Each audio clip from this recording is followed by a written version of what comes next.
मेरा नाम रिता है। ये कहानी मेरी बेटी, मेरे पति और हमारे जीवन के सफर से जुड़ी है। मैं दिनाजपुर के एक छोटे से शहर की रहने वाली हूँ। जब मैं विधवा हुई तब मेरे माता पिता ने मेरी दूसरी शादी ऐसे व्यक्ति से करवाई जिनकी भी पहले शादी हो चुकी थी। उनके एक बेटा था और मेरी एक बेटी। शादी के बाद मेरा बेटा और मेरी बेटी एक ही कमरे में सोते थे। पर मैं कई दिनों से नोटिस कर रही थी कि मेरी बेटी सुबह उठते ही चुपचाप जाकर नहाने लगती थी। वो अपने बिस्तर की चादर भी बड़ी जल्दी बदल देती थी। कभी कभी वह बेहद चिड़चिड़ी और घबराई हुई भी रहती थी। लगातार 3 दिनों से वह बहुत कमजोर लग रही थी। एक दिन सुबह सुबह मुझे अचानक उसके कमरे में जाने का मन हुआ। जैसे ही मैं कमरे में पहुंची, कमरे की हालत देखकर मैं शर्म से कांप गई। मेरा दिल उसी पल टूट गया। मेरे मुंह से बस एक ही बात निकली, हे भगवान, कोई माँ ऐसी स्थिति कभी न देखे। क्योंकि उस कमरे में जो हुआ था वह किसी भी माँ के लिए असहनीय था। और उस कमरे में मेरा बेटा और मेरी बेटी दोनों थे। मेरी शादी के सिर्फ 2 साल बाद ही मैं विधवा हो गई। तब मेरी उम्र सिर्फ 18 साल थी, क्योंकि मेरे माता पिता ने मुझे 16 साल की उम्र में ही शादी कर दी थी। मैं अपने माता पिता की इकलौती संतान हूँ, लेकिन हमेशा मुझे लगता था कि मैं जैसे उन पर एक बोझ हूँ, जैसे मेरा होना ही उनसे खटकता हो। मेरे जन्म के तुरंत बाद डॉक्टरों ने कहा था कि मेरी माँ दोबारा कभी माँ नहीं बन पाएंगी। लेकिन मेरे पिता को एक बेटे की बहुत इच्छा थी। इसी वजह से उन्होंने मुझे कभी दिल से स्वीकार ही नहीं किया। वो हमेशा मुझसे दूरी बनाकर रखते थे, जैसे मैं उनकी नहीं, किसी और की बेटी हूँ। मेरे पिता ने पारिवारिक परिस्थितियों के कारण दोबारा शादी भी नहीं की, और शायद इसी वजह से उनका सारा गुस्सा, सारी नाराजगी मेरे ऊपर निकलती थी। वो मुझसे हमेशा कठोर स्वर में, गुस्से से ही बात करते थे। उनके व्यवहार से मुझे हर दिन यह महसूस होता था कि वो मुझे कभी अपने दिल की बेटी मान ही नहीं पाए। मेरे पिता मुझे पसंद नहीं करते थे, इसलिए उन्होंने बहुत जल्दबाजी में मेरी शादी कर दी। मेरे पति एक सरकारी स्कूल में शिक्षक थे। हमारी एक 2 साल की छोटी सी बेटी भी थी। लेकिन एक दिन स्कूल से लौटते समय उनका एक्सीडेंट हो गया और उसी जगह पर उनकी मौत हो गई। जिस दिन उन्होंने मुझे हमेशा के लिए छोड़ दिया, वह दिन मेरे जीवन का सबसे बड़ा विनाश था। कुछ ही दिनों बाद मेरे ससुर सास ने मुझे मायके भेज दिया। शायद उनकी नज़र में मैं ही उनके बेटे की मौत की वजह थी। उन्होंने मुझे एक बोझ की तरह घर से बाहर कर दिया। मैं चुपचाप अपनी छोटी बेटी को गोद में उठाकर अपने पिता के घर लौट आई। लेकिन मेरे अपने माता पिता भी मुझे बोझ ही समझते थे, इसलिए मैं हर रात अपनी बेटी को सीने से लगाकर चुपचाप रोती रहती थी। कुछ ही समय बाद मेरे माता पिता ने मेरा दूसरा विवाह कर दिया, ऐसे व्यक्ति से जिसकी पहले से ही एक शादी हो चुकी थी और उसका एक बेटा भी था। मेरी एक बेटी थी और हम दोनों कई बपेया की मात्रा तय एक जैसी थीं। शायद इसी वजह से मेरे दूसरे पति ने मुझे अपनाया, वरना मेरे जैसे हालात में कौन दोबारा शादी करता। उनके बेटे का नाम गणेश था, जो मेरी बेटी गीता से 1 साल छोटा था। हम सब एक साथ रहने लगे और समय बीतने के साथ गीता 16 साल की हुई, जबकि गणेश 15 साल का। ठीक इसी समय एक और दुख का पहाड़ टूट पड़ा। गणेश के पिता यानी मेरे दूसरे पति भी हमें हमेशा के लिए छोड़कर चले गए। उनका स्वास्थ्य पहले से ही खराब रहता था, कई तरह की बीमारियों ने उन्हें कमजोर कर दिया था। उनके जाने के बाद घर में तंगी बढ़ने लगी। अपना एक छोटा घर था, इसलिए किराए की चिंता नहीं थी, और घर के सामने ही एक छोटी सी किराने की दुकान भी थी, जिससे किसी तरह काम चल रहा था। एक रात हम सब सो रहे थे, तभी अचानक बहुत जोर की एक आवाज हुई। वह आवाज सुनकर मेरा पूरा शरीर कांप उठा। मैं बहुत घबरा गई थी। मुझे लगा कि आवाज शायद गणेश के कमरे से आई है। मैं तुरंत दौड़कर उसके कमरे की ओर गई और वहां पहुंचते ही स्तब्ध रह गई। कमरे की छत नीचे गिर चुकी थी। ये देखकर मेरे मन में भय छा गया कि कहीं गणेश उस मलबे के नीचे तो नहीं दब गया। मैं भागकर पास गई, लेकिन वहां गणेश नहीं था। दरअसल वो बाथरूम जाने के लिए अभी अभी बाहर निकला था और इसी वजह से उसकी जान बच गई। मैं ईश्वर को बार बार धन्यवाद देने लगी कि गणेश सुरक्षित है। अगर उसे कुछ हो जाता तो मैं उसके दिवंगत पिता का सामना कैसे करती। अब समस्या ये थी कि हमारे पास छत की मरम्मत कराने के लिए पैसे भी नहीं थे। कमरा पूरी तरह खराब हो गया था और इस्तेमाल के लायक नहीं बचा था, इसलिए हमने उसे वैसे ही छोड़ दिया। इसके बाद मैंने अपने लिए रसोई घर में ही एक बिस्तर लगा लिया और बच्चों को अंदर वाले कमरे में सोने को कहा, क्योंकि बाहर बहुत ठंड थी। इतनी ठंड में बाहर कोई सो नहीं सकता था। घर में सिर्फ एक खाट और एक चारपाई ही थी, इसलिए जो व्यवस्था हो पाई उसी में हम सबने रात गुजारी। अब दोनों, गणेश और गीता, एक ही कमरे में सोते थे।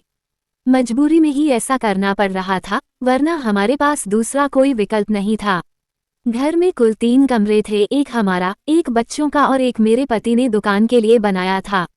लेकिन दुकान बंद करना संभव नहीं था, क्योंकि उसी से हमारा घर चलता था। इसलिए बच्चों को एक ही कमरे में रहना पड़ा। एक दिन भोर में ऐसा कुछ हुआ कि मैं खुद हैरान रह गई। गणेश जल्दी उठ गया था और नाश्ता करने बैठा था, लेकिन गीता अभी तक गहरी नींद में थी। वो कभी इतनी देर तक नहीं सोती थी, सुबह सुबह उठ जाना उसकी आदत थी। मैंने उसे कई बार आवाज लगाई, लेकिन वो उठी ही नहीं। घबराकर मैं उसके कमरे में गई तो देखा कि वह बेहोश पड़ी है। मेरे होश उड़ गए, समझ नहीं आया उसे क्या हो गया। मैंने तुरंत गणेश को पास की डॉक्टर को बुलाने भेजा। डॉक्टर ने आकर जांच की और कहा कि वह अचानक बेहोश हो गई है। डॉक्टर ने गीता को देखकर कहा कि वो बहुत कमजोर है और उसके शरीर में खून की भी कमी है। उसे किसी भी तरह का भारी काम नहीं करने देना चाहिए, बस आराम करवाएं और अच्छा खाना तथा फल दें तो वह ठीक हो जाएगी। जब गीता को होश आया, मैं उसके पास गई और पूछा कि उसे क्या हुआ था। गीता ने बताया कि बैठी बैठी अचानक उसका सिर घूमने लगा और फिर वह बेहोश हो गई। मैंने उसे आराम करने को कहा और बताया कि मैं उसके लिए नाश्ता बनाकर लाती हूँ। लेकिन जब नाश्ता लेकर कमरे में पहुंची तो देखा कि वो वहां नहीं है, यहाँ तक कि बिस्तर की चादर भी गायब थी। मैं घबराकर बाहर आई और देखा कि वो घर के सामने कॉलेज की तरफ बैठकर चादर धो रही है। मैंने हैरानी से पूछा, तू इस चादर को क्यों धो रही है? पहले ठीक हो जा, डॉक्टर ने तुझे आराम करने को कहा है। चल अंदर, नाश्ता कर, पेट भरकर खाना खाएगी तभी तू ठीक होगी। लेकिन गीता बोली, नहीं माँ, मुझे ये चादर धोना ही होगा, घर में तो यही एक ही चादर है। मैंने गीता से कहा, अचानक चादर धोने की क्या जरूरत पड़ गई? चादर इतनी भी गंदी नहीं है कि तू इस ठंड में बाहर बैठकर धो रही है। चल, मुझे दे, मैं बाद में धो लूंगी। तू अभी उठ और आराम कर। लेकिन मेरी बात एक बार भी नहीं मानी। वह चादर लेकर छत पर चली गई और वहीं धुलकर सुखाई। फिर नीचे आकर नाश्ता किया, थोड़ा आराम किया और उसके बाद अपने काम पर चली गई। उसने हाई स्कूल तक पढ़ाई की है और अब कपड़ों की दुकान में काम करती है। वो बहुत मेहनत करती है और दुकान पर मुख्य रूप से बच्चे ही आते हैं, इसलिए दुकान संभालने का काम मैं ही करती थी। ऐसे ही दिन गुजरते रहे। उस दिन रात को बहुत देर से गणेश घर आया। उसने मुझे कहा, माँ, मैं खा आया हूँ। गीता भी जल्दी ही अपने कमरे में जाकर सो गई। मैं रसोई में अपने बिस्तर पर लेटी थी, लेकिन जगह बदलने की वजह से नींद नहीं आ रही थी। मैं करवटें बदलती रही और अपने दूसरे पति के बारे में सोचने लगी। वे बहुत अच्छे इंसान थे, मेरा बहुत ध्यान रखते थे और मुझे बेहद सम्मान देते थे। उन्होंने मुझे कभी मेरे पहले विवाह को लेकर ताना नहीं दिया, न ही मेरी बेटी के साथ कभी पराया बर्ताव किया, उसे हमेशा अपनी ही बेटी की तरह प्यार किया। और मैंने भी कभी किसी से यह नहीं कहा कि गणेश मेरा सौतेला बेटा है। वो मुझे अपनी असली माँ से भी ज्यादा प्यार करता था, मेरी हर बात मानता था। वह घर का इकलौता पुरुष था और हमारा सबसे बड़ा सहारा भी। अगर वह न होता तो हम कहाँ जाते। वो पूरे दिन मेहनत करके घर चलाता था। मैंने उसे कई बार कहा था कि वह अपनी प्राइवेट पढ़ाई जारी रखे, अच्छी डिग्री होगी तो उसे अच्छी नौकरी भी मिल जाएगी। लेकिन अगली ही सुबह फिर वही घटना दोहराई गई। मैं हैरान रह गई, गीता फिर से बेहोश हो गई थी। जब मैंने उसके चेहरे की ओर देखा तो ऐसा लगा जैसे उसके शरीर का सारा खून किसी ने खींच लिया हो। उसका चेहरा बिल्कुल सफेद पड़ गया था, जैसे सारा रंग उड़ गया हो। मैं तुरंत डॉक्टर को बुलाकर लाई। डॉक्टर ने गीता को देखकर फिर वही बात कही, मैंने इसे आराम करने के लिए कहा था। तुम लोग इसे क्या खिला रहे हो? इसे इस हालत में काम क्यों करने देते हो? मैंने तुरंत कहा कि मैंने उसे रात में पूरा खाना खिलाया था और दिन भर उसे किसी भी काम को हाथ तक नहीं लगाने दिया था। डॉक्टर ने ये सुनकर हैरानी से कहा, फिर यह इतनी कमजोर कैसे हो गई? तुम्हें इसकी तरफ और ध्यान देना होगा, वरना मुसीबत में पड़ जाओगे। अचानक बार बार बेहोश होना और कई घंटों तक होश में न आना कोई साधारण बात नहीं है। ऐसा कहकर डॉक्टर कुछ देर बाद चले गए। डॉक्टर के जाने के बाद मैं गीता के पास गई और उसे साफ साफ कह दिया, अगर तूने फिर काम किया तो मुझसे बुरा कोई नहीं होगा। लेकिन कुछ देर बाद जब मैं उसके कमरे में देखने गई तो वह वहां नहीं थी। बाहर आई तो देखकर दंग रह गई, वो फिर से बिस्तर की चादर धो रही थी। इस बार मैंने कुछ नहीं कहा, बस दूर से खड़ी होकर पूरे मामले को चुपचाप देखने लगी। ये बात अब मुझे बिल्कुल नॉर्मल नहीं लग रही थी। क्यों गीता बेहोश होकर उठते ही सबसे पहले बिस्तर की चादर धोने में लग जाती है? यह क्या हो रहा है? वह ऐसा क्यों कर रही है? जब से उसने गणेश के कमरे में सोना शुरू किया है, तभी से ये सब होने लगा, तभी से उसका बेहोश होना भी शुरू हुआ। मैं मन ही मन खुद को समझा रही थी कि वे दोनों बचपन से साथ बड़े हुए हैं, एक दूसरे को भाई बहन की तरह ही मानते आए हैं, तो फिर यह कैसी अजीब हरकतें हो रही हैं? क्यों मेरी बेटी की सेहत दिन प्रतिदिन और खराब होती जा रही है? फिर मेरे मन में एक ख्याल आया, एक लड़की सबसे ज्यादा कमजोर कब होती है? जब वो बच्चे को जन्म देती है, तब उसके शरीर की सारी ताकत जैसे खत्म हो जाती है। लेकिन एक अविवाहित लड़की इस तरह अचानक बेहोश होती रहे, ये बिल्कुल सामान्य बात नहीं हो सकती। अगले दिन भी जब उसने चादर धोकर छत पर डाल दी, तो उसके चेहरे का भाव देखकर लगा कि जैसे वो कुछ छुपा रही है। ऐसा लग रहा था कि गीता किसी बात को मुझसे छुपाने की कोशिश कर रही है, मानो वह चाहती ही नहीं कि मैं उसे देख लूं। मैं रसोई की खिड़की से चुपचाप उसे देख रही थी, पर उसे इसका जरा भी एहसास नहीं होने दिया। छत से नीचे उतरकर वह सीधे अपने बिस्तर पर जाकर लेट गई और अपने ऊपर कंबल खींच लिया, ताकि मैं यह न देख पाऊं कि चादर बदली गई है या नहीं।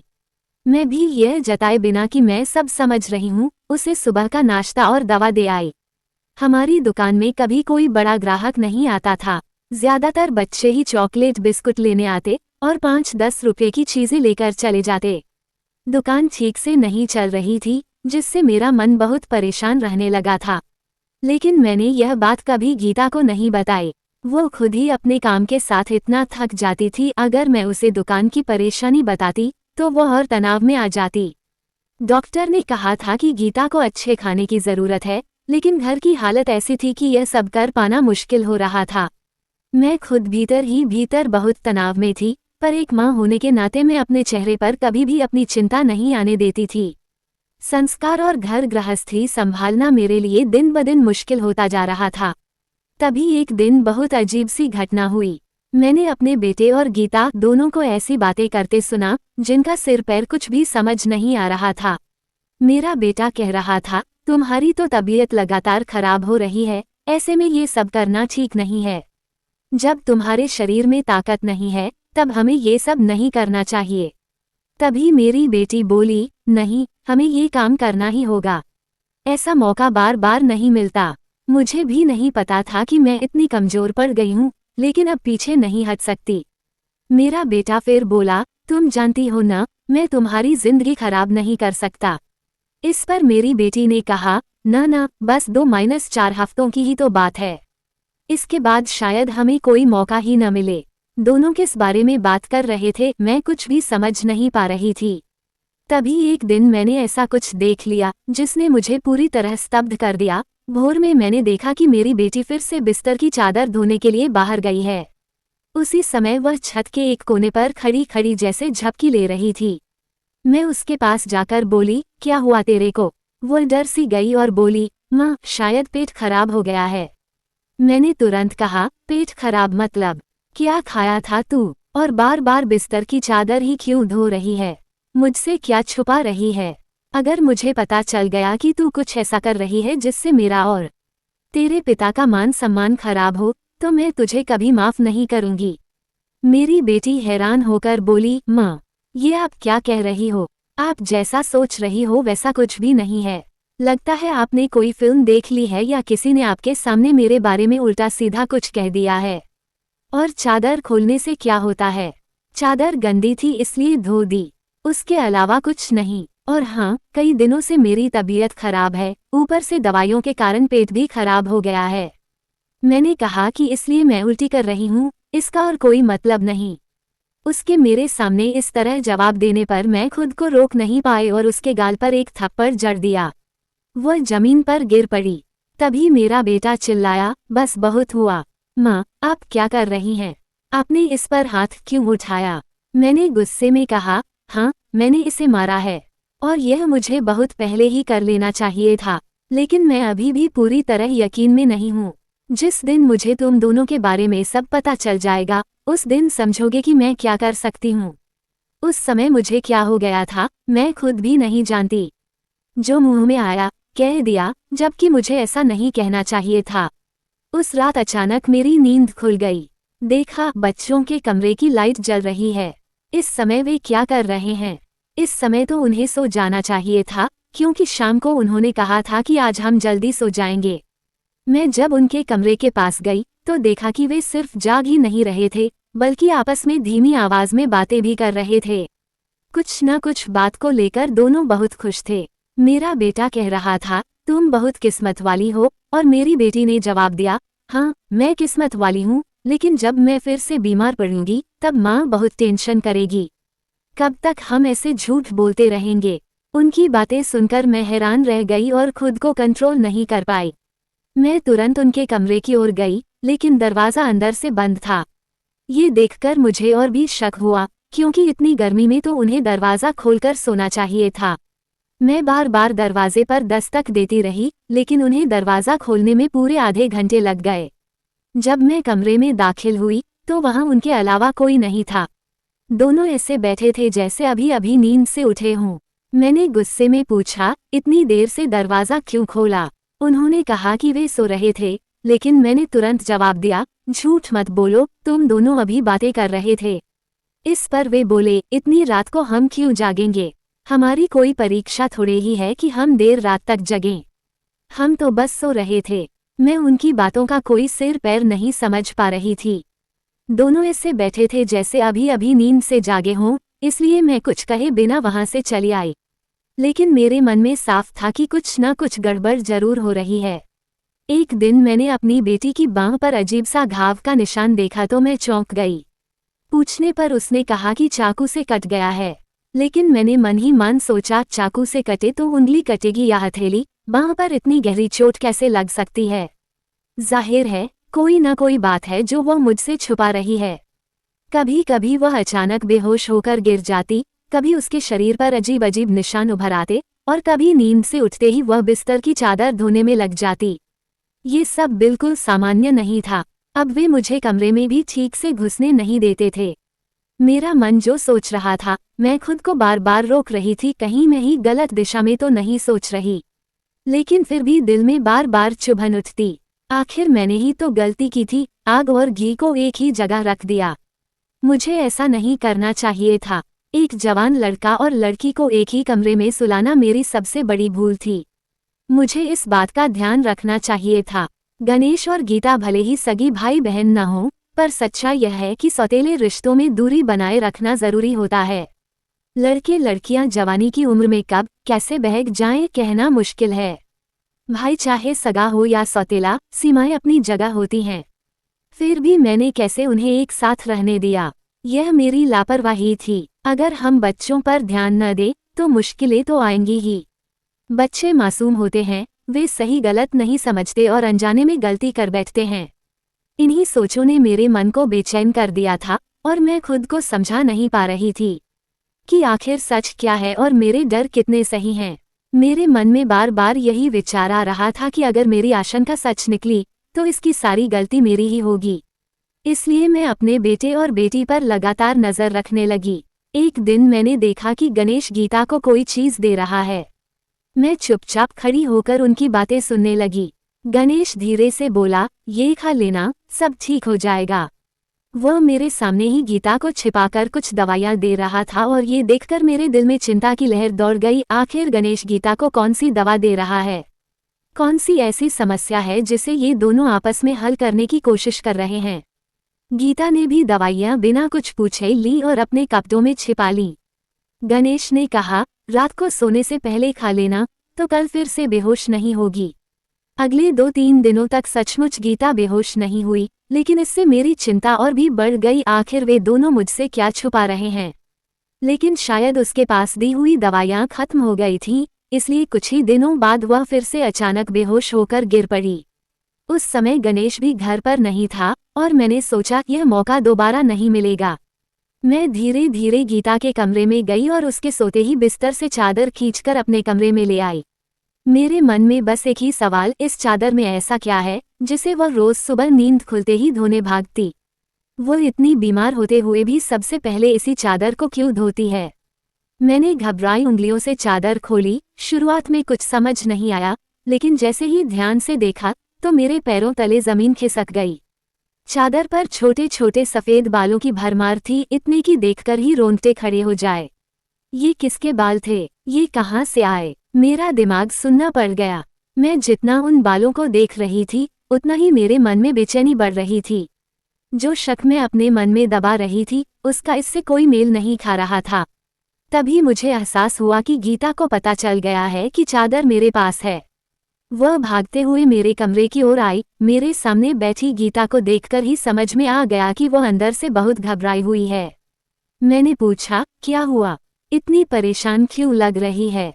वो हिचकिचाते हुए बोली, माँ वो चादर कहाँ है? मैंने शांत रहने की कोशिश करते हुए कहा, चादर को मैंने धोकर छत पर डाल दिया है। ये सुनते ही वह अचानक उठकर जाने लगी।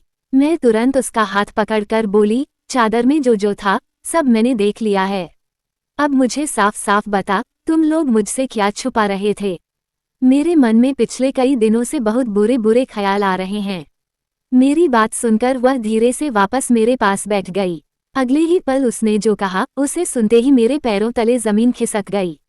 उसने कहा, माँ आप जैसा सोच रही हैं वैसा कुछ भी नहीं है।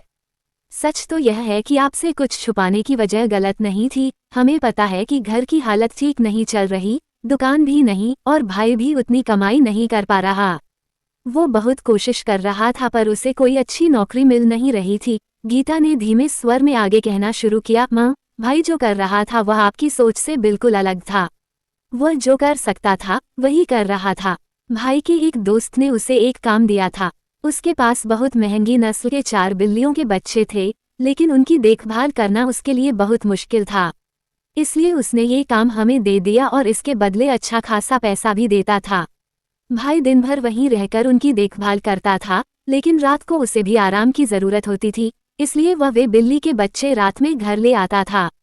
तभी वे बच्चे हमारे घर में रहते थे और उनकी देखभाल मैं करती थी, क्योंकि हमें पता था कि आपको बिल्लियां बिल्कुल पसंद नहीं हैं और हम आपको परेशान भी नहीं करना चाहते थे। बाद में पता चला कि मुझे बिल्लियों से एलर्जी है, इसलिए सुबह सुबह मेरी हालत बिगड़ जाती थी और मैं बेहोश हो जाती थी। मेरी एलर्जी कम हो जाए इसलिए भाई मुझे भी वहां ले जाता था ताकि मेरी तबीयत बिगड़े नहीं।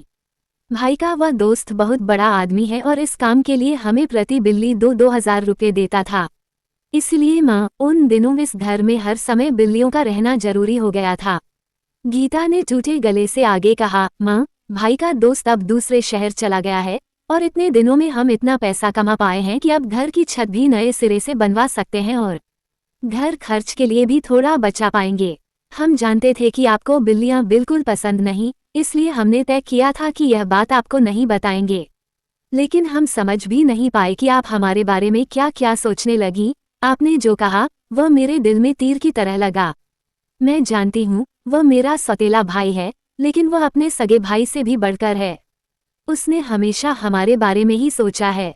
उसका इस दुनिया में कोई नहीं, उसके पिता नहीं रहे और उसके असली रिश्तेदार बहुत बड़े घराने के हैं। वह चाहे तो उनके पास जा सकता है, आराम की जिंदगी जी सकता है, लेकिन वह हमें कभी अकेला छोड़कर नहीं गया, क्योंकि हम ही उसका परिवार हैं। वो हमेशा मुझे अपनी सगी बहन की तरह ही मानता है और हमारी परवाह करता है। वो पूरे दिन मेहनत करता था सिर्फ इसलिए कि इस घर का एक एक सदस्य आराम से रह सके। इसलिए मैं रात में उसकी मदद किया करती थी। वह कहता था कि वह रात में अपना काम निपटा लेगा, क्योंकि बैटरी की वजह से वह पूरे दिन मेहनत करता था। मैं उसे समझाती थी कि वह रात में थोड़ा आराम कर ले, बच्चों की देखभाल मैं कर लूंगी। ये सब सुनकर मेरे मन में बहुत बुरा लगा और खुद पर भी गुस्सा आया कि मैं अपने ही बच्चों के बारे में कैसी कैसी बातें सोच रही थी।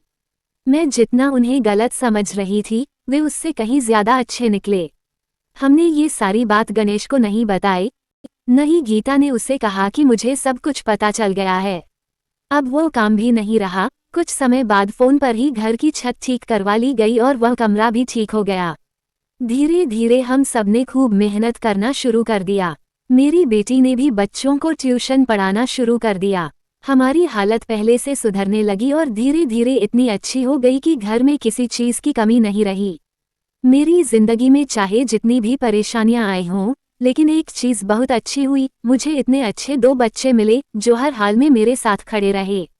वो मेरे अपने हों या किसी और के, पर ईश्वर की कृपा से मेरे दोनों बच्चे बहुत अच्छे हैं।